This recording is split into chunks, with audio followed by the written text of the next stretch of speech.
You know, that's exactly what makes Kyrie Irving this particular morning very disgusting. And I'm just going to say that way. We are talking about basketball, but that's not where Kyrie is trying to direct us. With his delusional tendencies notwithstanding, what he's trying to do is make this about a race thing and talking about brothers going up against brothers. Then he calls us puppets, but he's saying, hey, well, you know what? I'm going to point the finger at the puppet masters. So we puppets now because we don't agree with him and we're willing to hold him accountable for not showing up to do his job. We're talking about basketball, a job that he signed up for. But since he wants to go race, let's do that. I'm happy to have that discussion.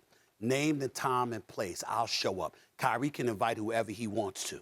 All right? Kyrie could come up here. I promise you, I'll do the same thing I did for Colin Kaepernick. You have an open invitation. You want to sit up here across from me for 2 hours. I give you 2 hours, unedited, live television. I dare you to try to sit across from me and justify the nonsense you put up. I double dare you. Okay? I'll come on your own damn podcast. Okay? I'll come on with you and KD. You can't defend what you do. You can't defend your inactivity, your negligence as a professional in terms of your unwillingness to show up to work. And when we get down to brothers, let's talk about that for a second. You know, Kendrick Perkins, love you, my brother. You know that. And got my man Swagoo here. I'm smiling all morning because I got brothers like Keyshawn Johnson and Swagoo, Marcus Spears. I miss my brother Ryan Clark. I know he out here in Vegas somewhere chilling out, enjoying the sunshine while I'm in here in the studio early in the morning, but I'll get him on him on another day. You know why I bring brothers like that up?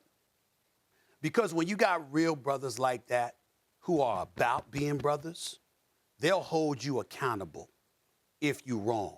You see, when real knows real, when you hang out with the right people, when you associate yourself with the right people, you don't have to worry about the cloth that you wear, who you are, what you represent, or where you're coming from.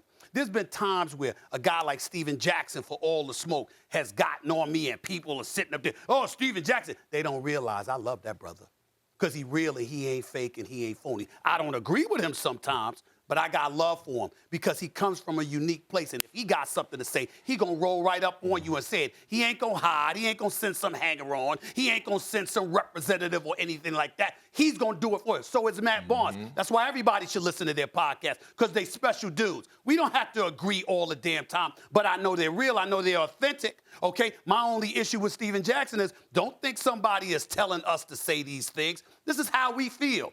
I'm responsible for my thoughts. I think that everybody knows the kind of position that I put in, that I'm in at this particular moment in time of my career. Not that I've ever done otherwise, but if ever there was a time where I'm free to express myself, it's now, the position that I sit in. And so my point is, these are my thoughts. This is how I feel. And it's based on Kyrie's resume. It's based on what Kyrie has done. Since winning the chip, what have you done? You sat up there, you forced your way out of Cleveland. You sat up there and threw LeBron James under the bus, then you apologized. You departed from Boston after making a promise to stay and then left, but then you want to castigate their fan base. You go to Brooklyn and you don't show up to work more than half the time, but you got your hand out for the money. But how, somehow, some way, we're puppets. Why are we puppets? Why? Because we actually work for our money and we don't take time off every chance we get? This is who Kyrie is, and this is who he has become. He has not progressed. He has regressed, okay? He's aloof. He's snobbish. He goes about the business of trying to give the impression that he's better and more intellectual and more in tune than other people, and he's willing to throw his own brothers under the bus while talking about brotherhood. Just because we said, damn, bro, can you show up to work?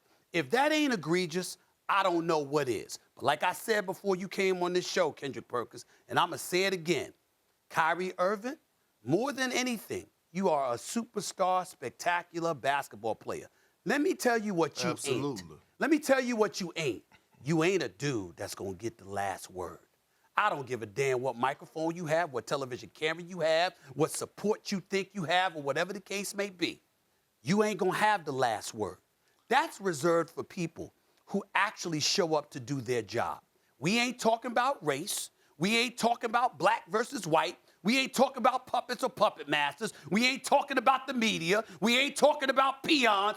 We're talking about you not wanting to show up to work, and you get swept, and you on the court smiling like you on vacation.